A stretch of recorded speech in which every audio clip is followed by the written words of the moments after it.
வணக்கம். மக்கள் தீர்ப்பு செய்திகள் வாசிப்பது உங்கள் லலிதா ரவி. கோவையில் ஒன்றிய அரசை கண்டித்து கோவை மாவட்ட சிறுபான்மைத்துறை சார்பாக கண்டன ஆர்ப்பாட்டம்.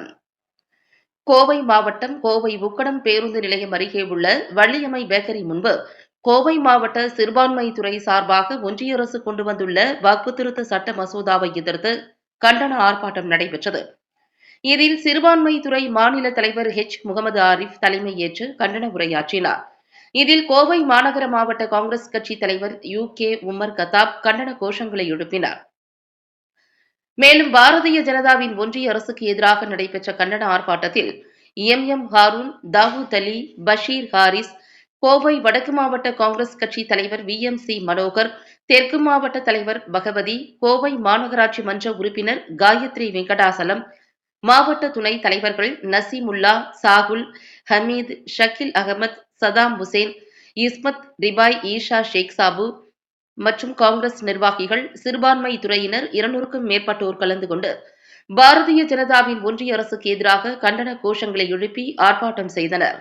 ஆர்ப்பாட்டத்தின் இறுதியில் பாரதிய ஜனதாவின் ஒன்றிய அரசு கொண்டு வந்த வக்ஃப் சட்ட நகலை கண்டம் துண்டமாக கிழித்து எறிந்து ஒன்றிய அரசின் பிரதமர் மோடிக்கு எதிராக கடும் கண்டன குரலை பதிவு செய்தனர்.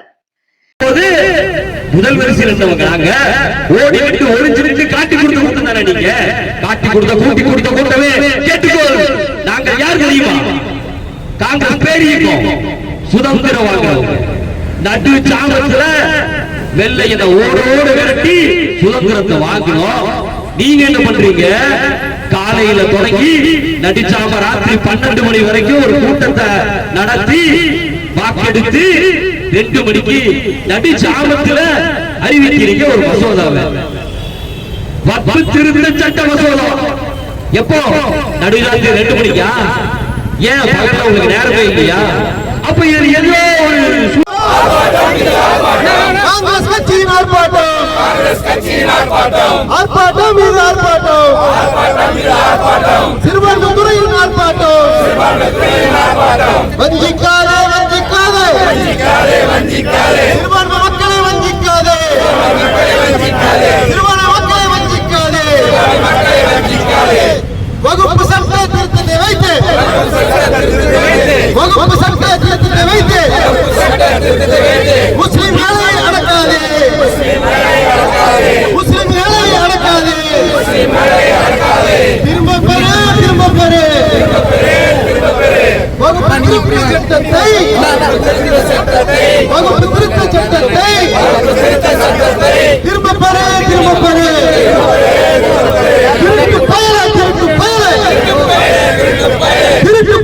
திருட்டு பயல, இரவு 2 மணிக்கு மேல, இரவு 2 மணிக்கு மேல இன்று எடுத்த திருத்த சட்டத்தை, இன்று எடுத்த திருத்த மசோதாவை திருப்பிக் கொடு. பாசிசமே பயங்கரவாதமே, பாசிசமே பயங்கரவாதமே, பழிவாங்காதே,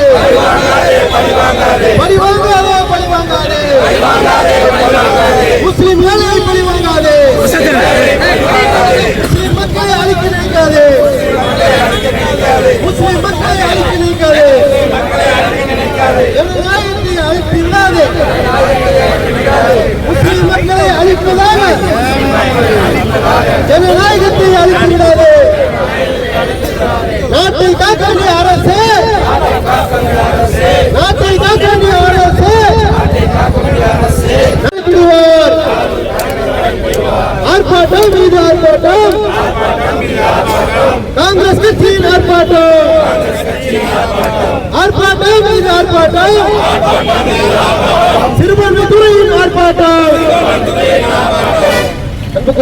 பெரியோர்களுக்கும் பொதுமக்களுக்கும் அனைவருக்கும் மாலை வணக்கம். ஆனா இது உங்களுக்கு இனிமையான மாலை வணக்கம் கிடையாது. காரணம், இன்று எதுவுமே நம் நாட்டில் அநியாயங்கள், அக்கிரமங்கள் அதிகமாக போய்கொண்டிருக்கின்றது. எண்ணிக்கை கொண்டு வருகின்றன. எப்பா, இங்க யாருமே மதத்தை பத்தி யோசிக்கல, எல்லாரும் ஒற்றுமையா தான் இருக்கும். ஆனா நீங்க தான் வந்து மதங்கிற பேர்ல மக்களை பிரிச்சுட்டு இருக்கீங்க. இந்துவாகட்டும், முஸ்லிம் ஆகட்டும், எந்த ஜாதியா இருக்கட்டும், இங்க கோயம்புத்தூர்ல, தமிழ்நாடுல, இந்தியா முழுக்க ஒற்றுமையா தான் நாங்க இருக்கோம். ஆனா என்னைக்கு RSS உள்ள பூந்ததோ அத்தனை வீட்டிலையும் ஜாதி பிரச்சனை, அந்த பிரச்சனை, இந்த பிரச்சனை, ஏதாவது ஒண்ணு உங்களுக்கு விடியல் பண்ண முடியுதா? மாநில அரசுக்கு கொடுக்க வேண்டிய உரிமைகளை கொடுக்கிறீர்களா? தட்டி கேட்டா விடிய விடிய பேசணும். நீங்க விடியறதுக்கு முன்னாடி மசோதாவை பண்ணிருக்கீங்க. அது எந்த மக்களோட வாழ்க்கையை சூறையாடுவதற்கு? இதோ வீட்டில் அமைதியாக இருந்த பெண்கள், அருமையாக பணிகளை பார்த்து கொண்டிருந்தவர்கள், நல்ல பெரிய பெரிய பதவிகளில் அவர்கள் அமர்ந்து வளர்ச்சி பாதையில் நோக்கி போய் கொண்டிருந்த பெண்களை இன்னைக்கு என்ன செய்யறீங்க? ஜாதிங்கிற பேர்ல அனைவரையும் கஷ்டப்படுத்துறீங்க. ஒவ்வொரு தனி நபருக்கும் அவருக்கு அவருடைய சிறுபான்மை மக்களை அனாதையாக வேண்டும் என்ற ஒரு குறிக்கோள். அதன் காரணமாகத்தான் ஒவ்வொரு சட்டமாக அவர்களுக்கு இருக்கின்ற வாழ்க்கைக்குரிய அடிப்படை வாய்ப்புகளை, சட்டங்களை மாற்றி மாற்றி அமைத்துக் கொண்டு வந்து கொண்டிருக்கிறார்கள். என்னவென்றால் இந்த நாட்டில் வாழ்கின்ற ஏழைகளுக்கு உணவளிக்கூடிய பாதுகாப்பு, உணவு பாதுகாப்பு சட்டம் நிறைவேற்றப்பட்டது. சிறுபான்மை மக்களுக்கு காங்கிரஸ் கட்சி எப்பொழுதும் துணை நின்றும் தொடர்ந்து போராடுவோம். பாசிச அரசை வீட்டுக்கு அனுப்பும் வரை நாம் ஓய்வில்லாமல் தொடர்ந்து போராடினால் மட்டும்தான் முடியும்.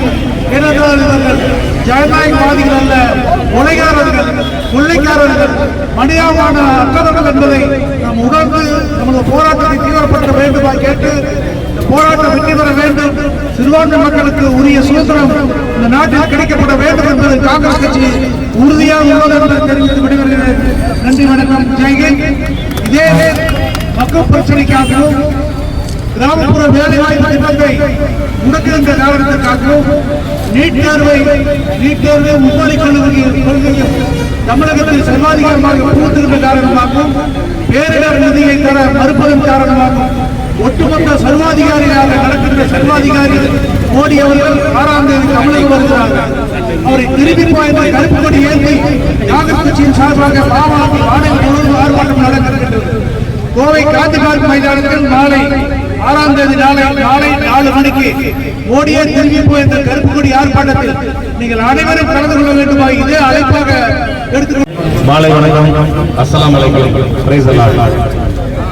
இந்த வக்ஃப் சட்ட திருத்த மசோதா எதிர்ப்பு கண்டன ஆர்ப்பாட்டத்திற்கு வருகை தந்துள்ள மதிப்பிற்குரிய கோவை வடக்கு மாவட்ட காங்கிரஸ் இந்த போராட்ட களத்திற்கு வந்த காரணம் என்னவென்றால், இந்த வக்ஃப் சட்ட மசோதா நேற்று பாராளுமன்றத்திலே நிறைவேற்றப்பட்டிருக்கின்றது.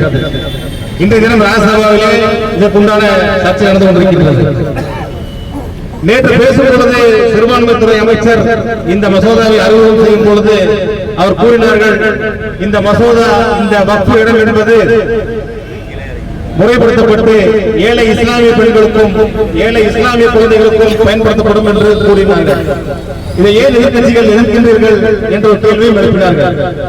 ஆனால் அது சொல்லும் பொழுது அவர் அறியாமல் அவர் வாயிலிருந்து ஒரு வார்த்தை வந்தது. சிறுபான்மை அமைச்சர் சொல்கிறார், கடைசியாக வக்ஃப் சட்டம் 95 நிறைவேற்றப்பட்ட பொழுது இஸ்லாமியர்களுக்கு மிகவும் அனுகூலமான ஒரு சட்டமாக இருக்கின்றது என்பதை நேற்று பார்லிமென்ட்டில் தெரிவித்தார். வக்ஃப் சொத்து என்பது இஸ்லாமியர்கள் கொடுக்கப்பட்ட சொத்து. இதில் இஸ்லாமியர்களுக்கு முன்னுரிமை கொடுக்காமல் யாருக்கு முன்னுரிமை கொடுப்பார்கள்? நாங்கள் ஏன் பிஜேபி நம்பவில்லை? நாங்கள் பழைய கதையெல்லாம் பேசவில்லை, இப்போ நடப்பதை பேசிக் கொண்டிருக்கிறோம். இஸ்லாமியர்கள் மீது உங்களுக்கு அக்கறை இருந்தால், இப்போது 5 தினங்களுக்கு முன்பு ரம்ஜான் நடைபெற்றது. ரம்ஜான் என்று யூபியிலே பொது இடங்களிலே தொழுவதற்கு தடை விதிக்கப்பட்டது. பள்ளிவாசலில் இடமில்லாமல் சாலை ஓரமாக தொழுது கொள்கிறோம் என்று கேட்ட பொழுது இந்த அரசாங்கம் அனுமதிக்கவில்லை. அப்படி இடமில்லாத பட்சத்திலே தங்கள் வீட்டின் மேலும் அலுவலகத்தின் 2வது மாடியிலும் தொழுதவர்களை ட்ரோன் கேமரா மூலம் அவர்கள் வீடியோ பிடித்து ஒரு மாநில அரசாங்கம் மிரட்டுகின்றது, நீ அங்கே தொழுதால் உன்னுடைய பாஸ்போர்ட் கேன்சல் செய்து விடுவேன், உன் வேலை வாய்ப்பை பற்றி. இவர்களா இஸ்லாமியர்களை பாதுகாக்கப் போகிறார்கள்? இப்போது ஹோலி பண்டிகை வந்தது. ஹோலி பண்டிகை என்பது அனைவருக்குமான பண்டிகை. அந்த பண்டிகை வந்த பொழுது அங்கிருந்த மசூதிகள் அனைத்தும் தார்பாய்களால் மூடப்பட்டது. இவர்கள் இஸ்லாமியர்கள் காக்க போகிறார்கள். இதெல்லாம் புதிய, அதாவது இப்ப நடந்தது. பழசு பசங்க நிறைய பேசலாம். அதனால எக்காரணத்தை கொண்டு நாங்கள் பிஜேபி கொண்டு வந்த சட்டத்தை நாங்கள் ஆதரிக்கவே மாட்டோம், அனுமதிக்கவும் மாட்டோம். ஏனென்றால் சகோதரர்களே, நேற்று அமைச்சர் கூறுகின்றார் பாராளுமன்றத்திலே, ரயில்வே துறை கிடைத்தது, ராணுவத்துறை கிடைத்தது, அதிகமான சொத்து உள்ளது வக்ஃபு தான் என்று. இந்த வக்ஃபு சொத்து அதிகமாக இருக்கின்றது என்றால் இத்தனை வருட காலம் பாதுகாத்து வைத்த இஸ்லாமியர்களால் கொடுக்கப்பட்டு இஸ்லாமியர்களால் பாதுகாப்பு சொத்து. இதை ஏதோ கொள்ளையற்ற சொத்து போலவும், யாரிடத்தோ குடுக்கிய சொத்து போலவும் சாதாரண மக்களுக்கு இவ்வளவு சொத்து இருக்குது என்று பட்டமாக சொல்லிக் கொண்டிருக்கிறார்கள். நீங்கள் ஒன்று சிந்திக்க வேண்டும், சென்ட்ரல் வக்ஃப் போர்டு இருக்கின்றது. அதே போன்று HRNC என்பதை சென்ட்ரல் போர்டாக மாற்றி இந்தியா முழுவதும் இருக்கக்கூடிய அந்த வழி நடப்பதற்காக கொடுக்கப்பட்ட சொத்து. இந்த சொத்தை ஆக்கிரமிக்கும் ஒரே காரணத்திற்காக எப்படியாவது இந்த வக்ஃப் சொத்துக்களை கொள்ளையடிக்க வேண்டும். அதாவது இஸ்லாமியர்களை அதிகாரமற்றவர்களாக, இரண்டாம் தர குடிமக்களாக மாற்றுவதற்கான முதல் படி இந்த படி. அதாவது தங்கள் உரிமைகளை பறிக்க வேண்டும், சொத்துக்களை பறிக்க வேண்டும். கடைசியிலே நவீன கால, அதாவது ஒரு 100-200 வருடங்களுக்கு முன்பாக எப்படி தலித் மக்கள் இருந்தார்களோ, நாம் ஒன்று புரிந்து கொள்ள வேண்டும். நாம் கஷ்டப்பட்டு நமது பாபா சாஹிப் அம்பேத்கர் உருவாக்கிய அரசியல் சட்டமும் நேரு காந்தி கட்டி காத்த நாட்டை, அதாவது அன்றைய காலத்தில் எப்படி இருந்தது என்றால், வரலாற்று கடைசியாக இருப்பவர்கள் SC மக்கள். அவர்கள் படிக்கக்கூடாது, அவர்கள் சொத்து வாங்கக்கூடாது, அவர்கள் தெருப்பில் நடந்து போகக்கூடாது என்ற சட்டம் எல்லாம் இருந்தது. இஸ்லாமியர்கள் அவர்களுக்கு எதிரி, இந்த பாசிசர்களுக்கு எதிரி. இன்று நவீன முறையில் என்ன செய்கிறார்கள் என்றால், முதல் கட்டமாக இஸ்லாமியர்களை இந்த நாட்டை விட்டு துரத்த வேண்டும். சொந்த நாட்டிலே இஸ்லாமியர்களை அகதியாக மாற்ற வேண்டும். அவர் சொத்துக்களை கொடுக்க வேண்டும். நேற்று ஏன் வக்ஃப் சட்ட மசோதா அமல்படுத்தும் பொழுது அது முன்னிலைக்கு கூட பிஜேபியில் ஒரு இஸ்லாமிய MP இல்லை, இஸ்லாமிய அமைச்சர் இல்லை, உங்கள் சட்டமன்றங்களிலே இஸ்லாமிய MLA-க்கள் இல்லை. இதெல்லாம் உங்கள் கண்ணுக்கு தெரியவில்லை. நீங்கள் கண்ணுக்கு வக்ஃப் சொத்து மட்டும். எனவே இந்த வக்ஃப் சொத்து என்பது வக்ஃப் சட்டம் என்ற சொத்து மட்டும் கிடையாது, இது உரிமைக்கான போர். இன்றைய தினம் இது ஏதோ இஸ்லாமிய பிரச்சனை தானே என்று விட்டுவிட்டால், முதலில் இஸ்லாமியர்கள், அடுத்தது கிறிஸ்தவர்கள், அடுத்தது தலித் மக்கள், அவர்கள் கனவு கண்ட இந்து ராஷ்டிரம் என்பதே இவர்களுடைய குறிக்கோள். அந்த இந்து ராஷ்டிரத்திலே தலித்துகள் இந்துக்கள் இல்லை. அண்ணா அது வேற வழி இல்லாமல் இந்த ஓட்டு அரசியலுக்காக தலித் மக்களை அவர்கள் இன்று உயர்த்தி கொடுத்துக் கொண்டிருக்கின்றார்கள். எனவே இன்றைய தினம் நாம் அனைவரும் ஒன்றாக சேர்ந்து இந்த சட்டத்தை எப்படி NRPC வந்த பொழுது சாய்பாக்கள் அமைத்து இந்தியா முழுவதும் போராடினோமோ, அதே போன்று போராடப்பட வேண்டிய ஒரு சட்டம். எனவே இன்றைய நாங்கள் சொல்லிக் கொள்கின்ற மத்திய அரசிற்கு, நீங்கள் போரை தொடங்கிவிட்டீர்கள். இது பாசிச சக்திகளுக்கும் ஜனநாயக சக்திகளும் போர். இதோ இந்த போரிலே ராகுல் காந்தியின் படை இதோ வந்து இறங்கிவிட்டது. இன்று தொடங்கி இந்த போர் தமிழகம் முழுவதும் போராட்டங்களையும் ஆர்ப்பாட்டங்களை நடத்தி இந்த சட்டம் பின்வாங்கும் வரை நாங்கள் ஓய மாட்டோம். இதற்கு எந்த விளைவுகளுக்கும் நாங்கள் தயாராக இருக்கின்றோம். இதோ இந்த கோவிலில் ஆர்ப்பாட்டம் வருகின்ற புதன்கிழமை செல்லுப்பள்ளிகள் தலைமையிலே சென்னையில மிகப்பெரிய ஆர்ப்பாட்டம் நடத்துகின்றோம். இது போன்று தமிழகம் முழுவதும் தொடர் ஆர்ப்பாட்டங்கள் நடத்தப் போகின்றோம். அதற்கு இந்த செல்சைக்கிள் என்றால் சாகுமுறை உண்ணாவிரத போராட்டத்தை தமிழ்நாடு காங்கிரஸ் கமிட்டி சிறுபான்மைத்துறை நடத்தும் என்று தெரிந்து கொள்கின்றேன். மோடி அவர்களே, நீங்கள் காணும் இந்த காங்கிரஸ் கட்சி இருக்கும் வரை நாங்கள் ஒருபோதும் இந்தியாவை இந்துத்துவ நாடாக மாற்ற விட மாட்டோம். இது ஜனநாயக நாடு, அனைவருக்குமான நாடு. இந்த நாட்டிலே சமுதாயம், சமத்துவமும் சகோதரத்துவத்துடன் அனைவரும் சம உரிமையோடு வாழ்வோம். இதை உங்களால் ஒன்றும் செய்ய முடியாது. இதோ நாங்கள் சவாலாக கூறிக்கொள்கின்றோம். ஒருபோதும் இந்த வக்ஃப் சட்டத்தை அமல்படுத்த விட மாட்டோம். நீதிமன்றத்துக்கு செல்வோம், சாலையில் இருப்போம், என்ன பழி என்ன விலை கொடுத்தாவது இந்த சட்டத்தை ஒருபோதும் இந்த நாட்டிலே அமல்படுத்த நாங்கள் விடமாட்டோம் என்று கூறிக்கொண்டு எனது உரையை முடித்துக் கொள்கின்றேன். நன்றி, வணக்கம்.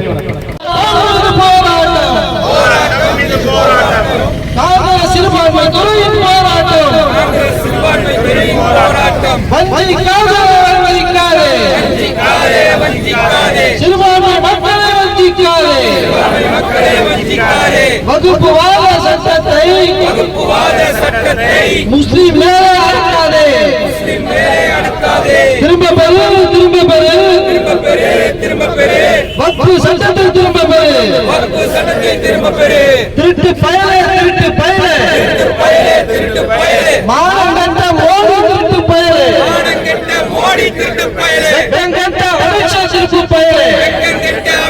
திருட்டு பயலே. இரவு 2 மணிக்கு மேலே எழுத்து திருட்டு மசோதாவை திருப்பிக் கொடு. பாசிசமே பாசிசமே பாசிசமே பாசிசமே பழிவாங்காதே பழிவாங்காதே பழிவாங்காதே பழிவாங்காதே முஸ்லிம் மக்களை பழிவாங்காதே மக்களை பழிவாங்காதே முஸ்லிம் மக்களை அழிக்க நினைத்து மக்களை அழிக்க நினைத்து ஜனநாயகத்தை அழித்து விடாதே நாயகத்தை அழித்து விடாதே நாட்டை காக்க வேண்டிய அரசே நாட்டை காக்க வேண்டிய அரசு நாட்டை அழிக்க நினைக்காதே நாட்டை அழிக்க நினைக்கிறது பாஜகவின் திமிரும் அதிகாரமும் பாஜகவின் திமிரும் அதிகாரமும் அடக்குமே அடக்குமே அடக்குமே அடக்குமே காங்கிரஸ் கட்சி அடக்குமே காங்கிரஸ் கட்சி அடக்குமே ஆர்ப்பாட்டம் மீது ஆர்ப்பாட்டம் ஆர்ப்பாட்டம் மீது ஆர்ப்பாட்டம் காங்கிரஸ் கட்சியின் ஆர்ப்பாட்டம் காங்கிரஸ் கட்சியின் ஆர்ப்பாட்டம் ஆர்ப்பாட்டம் மீது ஆர்ப்பாட்டம் ஆர்ப்பாட்டம் மீது ஆர்ப்பாட்டம் சிறுபான்மை துறையின் ஆர்ப்பாட்டம் சிறுபான்மை துறையின் ஆர்ப்பாட்டம் கட்சியின் ஆர்ப்பாட்டம் ஆர்ப்பாட்டம் மீது ஆர்ப்பாட்டம் சிறுபான்மை துறையின் ஆர்ப்பாட்டம் ஆர்ப்பாட்டம் மீது ஆர்ப்பாட்டம் சிறுபான்மை துறையின் ஆர்ப்பாட்டம் திருட்டு பயலே திருட்டு பயலே திருட்டு பயலே திருட்டு பயலே இரவு 2 மணிக்கு மேல் இரவு 2 மணிக்கு மேல் திருடி எடுத்த திருட்டு மசோதாவை திருடி எடுத்த திருட்டு மசோதாவை திருப்பி கொடு திருப்பி கொடு திருப்பி கொடு திருப்பி கொடு பாசிசமே பாசிசமே பாசிசமே பாசிசமே பழிவாங்காதே பழிவாங்காதே பாசிசமே பாசிசமே பழிவாங்காதே பழிவாங்காதே முஸ்லிம் மக்களை அழிக்க நினைத்து ஜனநாயகத்தை அழித்து விடாதே ஆர்ப்பாட்டம் மீது ஆர்ப்பாட்டம் காங்கிரஸ் கட்சியின் ஆர்ப்பாட்டம் வன்மையாக கண்டிக்கின்றோம். இந்த சட்டம் இஸ்லாமிய மக்களின் சொத்துக்களை கொள்ளையடிக்கவும் வக்ஃப் என்ற அமைப்பை இல்லாமல் செய்யவும் பாஜகவால் கொண்டுவரப்பட்டுள்ள ஒரு கருப்பு சட்டம். நேற்றைய தினம் எங்களை பொறுத்தவரை ஒரு கருப்பு நாளாக கருதுகின்றோம். ஜனநாயகத்தின் மீது நடத்தப்பட்ட மிகப்பெரிய தாக்குதலாக சட்டத்தை நாங்கள் பார்க்கின்றோம். அரசியலமைப்பு கொடுத்துள்ள அனைத்து மக்களுக்கான உரிமைகள் இதில் மீறப்பட்டிருக்கின்றது. நமக்கு இஷ்டப்பட்ட மதத்தை பின்பற்றவும் மத சுதந்திரங்களையும் இது கேள்விக்குறியாக்கின்றிருக்கின்றது. எனவே இந்த சட்டத்தை நாங்கள் கண்டிப்பாக நீதிமன்றத்தின் மூலம் அணுகுவோம். அதே சமயம் தமிழ்நாடு காங்கிரஸ் சிறுபான்மை துறை மூலமாக தமிழகம் முழுவதும் தொடர் ஆர்ப்பாட்டங்களும் போராட்டங்களும் நடத்தப்பட இருக்கின்றது. ஒருபொழுதும் இந்த சட்டத்தை நாங்கள் அமல்படுத்த விடமாட்டோம் என்பதை இந்த நேரத்தில் தெரிவித்துக் கொள்கின்றேன். வேற இருக்கா? வகுப்பு போர்டுக்கு சொந்தமான நிலத்தை எடுக்கப்பட மாட்டாது. அதே மாதிரி வகுப்பு போர்டு இல்லாதவங்களுக்கு சொத்துக்களை மட்டும் தான் பறிமுதல் செய்வோம்னு அமித்ஷா சொல்லிட்டாரு. இல்ல, இந்த வேடிக்கையான ஒரு பாத்தீங்கன்னா வக்ஃப் தானம் கொடுப்பதற்கு ஒருவர் 5 வருடமாக முஸ்லிம் மத இஸ்லாம் மதத்தை பின்பற்ற வேண்டும் என்று சொல்கின்றார்கள். ஒரு இஸ்லாமியர் யார் என்பதை கூறுவதற்கும் யாருக்கு சர்டிபிகேட் வாங்க முடியும்? இது முழுக்க முழுக்க முட்டாள்தனமான ஒன்று. அதாவது வக்ஃப் சொத்தினுடைய அதிகாரத்தை குறைத்து மாவட்ட கலெக்டர்களிடத்திலே இந்த அதிகாரத்தை கொடுத்து வக்ஃப் சொத்துக்களை ஈஸியாக கொள்ளையடிப்பதற்கான ஒரு மிக மோசமான சட்டம் தான் சட்டமாக நான் கருதுகின்றோம்.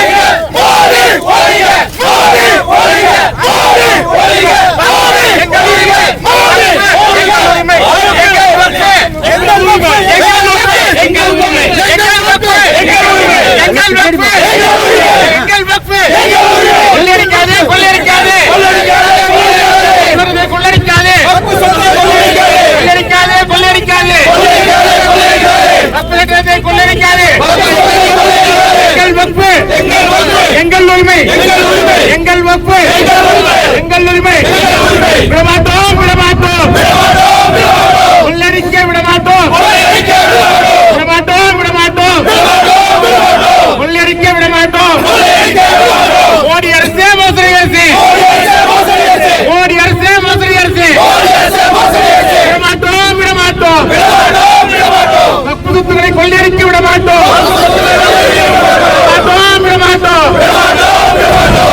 சொத்துக்களை கொள்ளையடித்து விட மாட்டோம். போராடுவோம் மசோதா திரும்பும் வரை போராடுவோம்.